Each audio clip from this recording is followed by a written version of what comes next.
കച്ചവടങ്ങൾ ഓരോന്നായി പൊട്ടിപ്പൊളിഞ്ഞു. വിൽക്കാൻ പറ്റുന്ന പലതും വിറ്റ് തീർന്നു. കോളിയോടന്മാര് പൊളിഞ്ഞു പാളീസ. സ്ഥിതി പരമേശ്വരന് നല്ലവണ്ണം അറിയാം. എന്നിട്ടും ഈ ബന്ധത്തിന് തയ്യാറായല്ലോ. അതെന്റെ മോന്റെ പുണ്യം. പക്ഷെ ഒന്നുണ്ട് പരമേശ്വരൻ, അവൻ നല്ലവനാ. മൂത്തവന്റെ മാതിരി ബുദ്ധി തിരിഞ്ഞിട്ടില്ല. ചെയ്തത് അബദ്ധമായി പോയിന്ന് നാളെ പരമേശ്വരന് തോന്നില്ല. ആവശ്യത്തിലേറെ കയ്യിലിരിക്കുമ്പോഴും ആവശ്യങ്ങളില്ലാതിരിക്കുമ്പോഴും പണം വെറും കടലാസ് കെട്ടുകളാണ്. ഞാൻ അങ്ങനെ കാണുന്ന ഒരാളാണ്. വായിൽ സ്വർണ്ണക്കരണ്ടിയുമായിട്ട് പിറന്നു വീണവനൊന്നുമല്ല ഞാൻ. ആരുടെയോ കർമ്മഫലം കൊണ്ടോ ഇന്നീ കഴിയുന്ന നിലയിൽ എത്തിച്ചേർന്നു. പപ്പയും നന്ദനും തമ്മിൽ ഇഷ്ടത്തിലാണെന്നറിഞ്ഞു. നന്ദനെ കണ്ട് സംസാരിച്ചപ്പോൾ അവരുടെ ആഗ്രഹത്തിൽ തെറ്റില്ല എന്നെനിക്ക് ബോധ്യമായി. അത്രേ ഉള്ളൂ. ഈ പണവും തറവാടത്വവും ഒക്കെ മറക്കാൻ കഴിയേണ്ട കാര്യങ്ങളാണ്.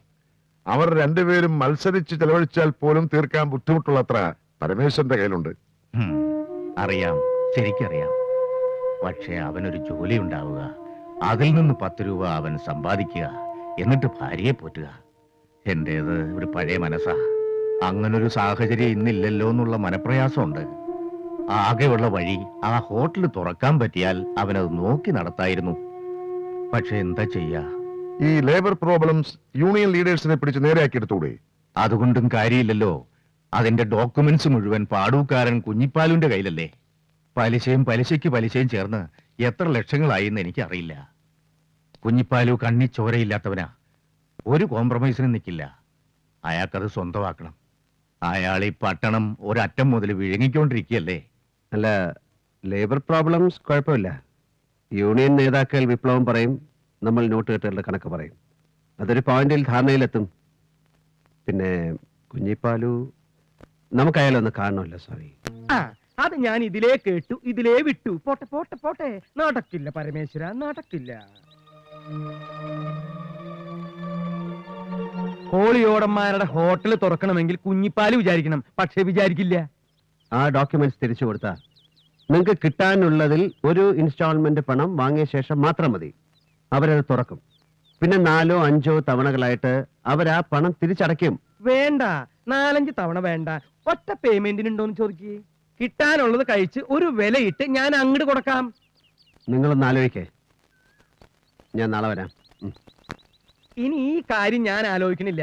ആലോചിച്ച കാശ് കിട്ടുന്ന എന്തൊക്കെ കാര്യങ്ങൾ ഈ ലോകത്തുണ്ട് പരമേശ്വര. ഞങ്ങള് നാളെ വരാം. വേണ്ട, ഞാൻ നാളെ ഫ്ലൈറ്റിന് മദ്രാസിൽ പോകും. ഫ്ലൈറ്റിന് നാളെ മദ്രാസ് എത്തിയ പിന്നെ ഞാൻ ഫ്ലൈറ്റിന് ചിലപ്പോ ബോംബെക്ക് പോകും, അല്ലെങ്കിൽ ഫ്ലൈറ്റിൽ ഞാൻ മാംഗ്ലൂർക്ക് പോകും, ഇല്ലെങ്കിൽ മറ്റന്നാൾ ഫ്ലൈറ്റിന് ഞാൻ ഇങ്ങോട്ട് വരും. എന്ന് വെച്ച് മറ്റന്നാൾ ഇങ്ങോട്ട് വരണ്ട. വരാം. നമുക്കിരുന്ന് ചില കഥകളൊക്കെ പറഞ്ഞ് കാശ് വെച്ച് ചീട്ട് കളിച്ച് 2 എണ്ണം ഇങ്ങനെ പൂശി ചില ചുറ്റിക്കളികളൊക്കെ പ്ലാൻ ചെയ്ത്, ചുറ്റിക്കളി നടന്നില്ലെങ്കിൽ വേണ്ട, നമുക്ക് വെറുതെ പ്ലാൻ ചെയ്യാലോ. പക്ഷെ പരമേശ്വരൻ ഒരു കമ്പനിക്ക് പറ്റിയ പാർട്ടി അല്ല. ഈ വെള്ളമുണ്ടും ഷർട്ടും ഒക്കെ ഇട്ട് ഇങ്ങനെ എന്ത് വരട്ടെ.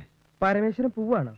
അതെ, കുഞ്ഞിപ്പാലുവിന് കമ്പനിക്ക് പറ്റിയ ആളാണ് ഞാൻ എന്ന് എനിക്ക് തോന്നുന്ന കാലത്ത് ഞാൻ വരാം. ഓക്കേ.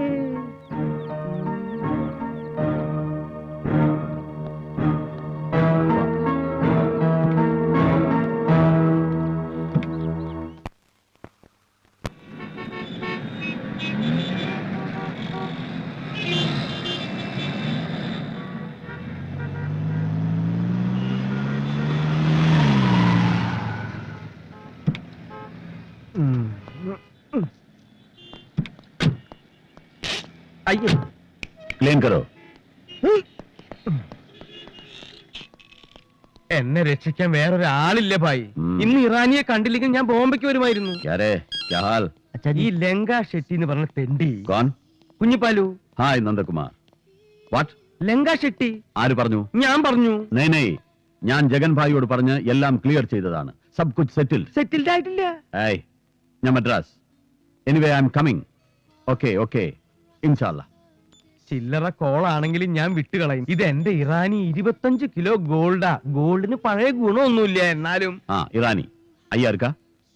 சரி ஒண்ணு பண்ணு, திருப்பி கூப்பிட சொல்லு. ഇങ്ങോട്ട് വരാൻ പറ. ഇറാനി தெரியுமா அவருக்கு? ഇറാനി? ഞാൻ ഈ പറഞ്ഞൊന്നും ഇറാനിക്ക് മനസ്സിലായില്ല എന്ന് തോന്നുന്നു. താനിങ്ങനെ കപ്പന്ന് പറഞ്ഞോണ്ടിരിക്കണ്ട. എനിക്ക് കാര്യം മനസ്സിലായി. എടോ, ഇന്ന് ഇന്ത്യയിൽ നമ്പർ 2 ബിസിനസ് ചെയ്യുന്ന ടോപ്പ് പാർട്ടീസിനെയാണ് താൻ ഇവിടെ കാണാൻ പോകുന്നത്. അതിൽ ഞാൻ തന്നെ പരിചയപ്പെടുത്തുന്ന ആളിന് മാത്രമേ ഇക്കാര്യത്തിൽ തന്നെ സഹായിക്കാൻ പറ്റൂ. ആ പിന്നെ ആ മനുഷ്യനോട് സംസാരിക്കുമ്പോൾ സൂക്ഷിക്കണം. നല്ല റെസ്പെക്ട് വേണം.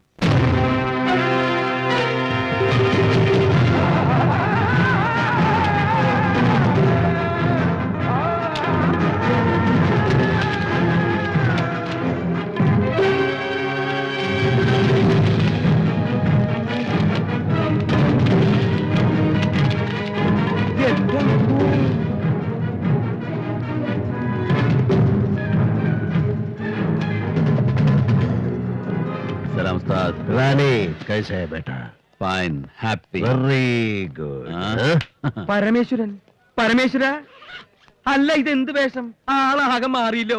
എപ്പ എത്തി മദ്രാസില്? പറഞ്ഞില്ലല്ലോ. അല്ലെങ്കിൽ നമുക്ക് ഒരുമിച്ച് ഫ്ലൈറ്റ് വരാമായിരുന്നു. ഈ മംഗോളിയൻ മുഖമുള്ള കുള്ളൻ? കുഞ്ഞിപ്പാലു, സ്വർണ്ണ കച്ചവടക്കാരൻ കുഞ്ഞിപ്പാലു. എടോ, ഏത് പരമേശ്വരൻ? തന്നോട് ഞാൻ പറഞ്ഞതല്ലേ സംസാരിക്കുമ്പോൾ സൂക്ഷിക്കണം, നല്ല റെസ്പെക്ട് വേണമെന്നൊക്കെ. ഓടോ. സോറി ഉസ്താദ്, ഗോൾഡ് ബിസിനസ് ചെയ്യുന്ന ഒരു കിഴങ്ങന. സോറി, എന്റെ നാട്ടിൽ ഇതുപോലെ ഒരാളുണ്ട്. അയാളാണെന്ന് കരുതി പറ്റിയതാ. പുള്ളി വൈറ്റ് ആൻഡ് വൈറ്റാ, നല്ല ആളാ, ഡീസന്റാ. എന്താ പേര് പറഞ്ഞേ? ഉസ്താദ്. ഉസ്താദെ, അയാൾ കുഞ്ഞിപ്പാലു. What bloody കഞ്ഞിപ്പാലു.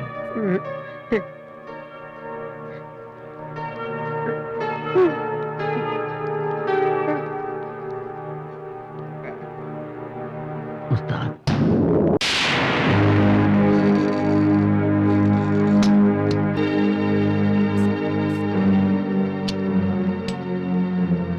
ഹലോ ഉസ്താദ്, നമുക്ക് ആ പ്രശ്നം ഇവിടെ വെച്ച് തീർക്കാം.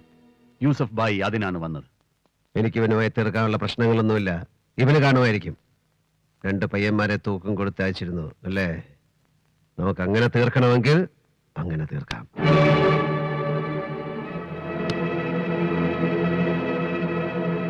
മാപ്പാക്കണം. അങ്ങനെ ഒരു വിഡിത്തം ഞാൻ ചെയ്തു. പടച്ചോൻ വിചാരിക്കാതെ ആർക്കും നിങ്ങൾ ഒന്നും ചെയ്യാൻ കഴിയില്ലെന്ന് ഞാൻ മനസ്സിലാക്കിയില്ല. പൊറുക്കണം ഉസ്താദ്. അന്ന് എനിക്ക് ഭ്രാന്തായിരുന്നു. എന്റെ പെങ്ങളുടെ ജീവിതങ്ങൾ രക്ഷിച്ചു. ഓളിന്ന് സുഖമായിട്ട് കഴിയാ ഉസ്താദ്. അതന്നേ ഞാൻ പറഞ്ഞില്ലേ. കഴിഞ്ഞത് പോട്ടെ, ഇനി പ്രശ്നങ്ങളില്ല. സബ് കുച്ച് സെറ്റിൽഡ്.